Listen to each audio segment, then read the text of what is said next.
SS YouTube சேனல்லேருந்து உங்கள் செல்லும். தொடர்ந்து என் வீடியோவுக்கு நீங்கள் நிறைய ஆதரவு கொடுக்குறதுனால தான் தொடர்ந்து நானும் வீடியோ பண்ணுறேன். நம்ம யூடியூப்பை பொறுத்த வரைக்கும் நேர்மையாக தான் பண்ணிக்கிறோம். இது வரைக்கும் டபுள் மீனிங் அர்த்தம் வேறு மாதிரி பேசி நியூஸ் ஏற்றுறது அப்படிலாம் எதுவுமே கிடையாது. இது வரைக்குமே நான் நேர்மையாக தான் பண்ணுறேன். நேர்மை பக்கம் இருக்கும்போது நிறைய கடுமையான சோதனைலாம் வரும். அதை பற்றி கூட நான் கவலைப்படல. நேற்று கூட ஒருத்தர் போய் எடுக்கிறேன் தள்ளேரி வேலைக்கு போய் ட்ரை பண்ணி அவருக்கு நேர்முக அழைப்பு இதே வந்துச்சு.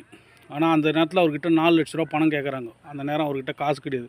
தொடர்ந்து காஞ்சிபுரம் கலெக்டர் ஆஃபீஸ் தொடர்ந்து போயின்னு வந்து இருக்கிறாரு. காசு இல்லாமல் இப்போ வேலை வாங்கணும் தலைகை நின்று கூட அந்த வேலையை வாங்க முடியாத நிலைமைக்கு ஆகிப்போச்சு.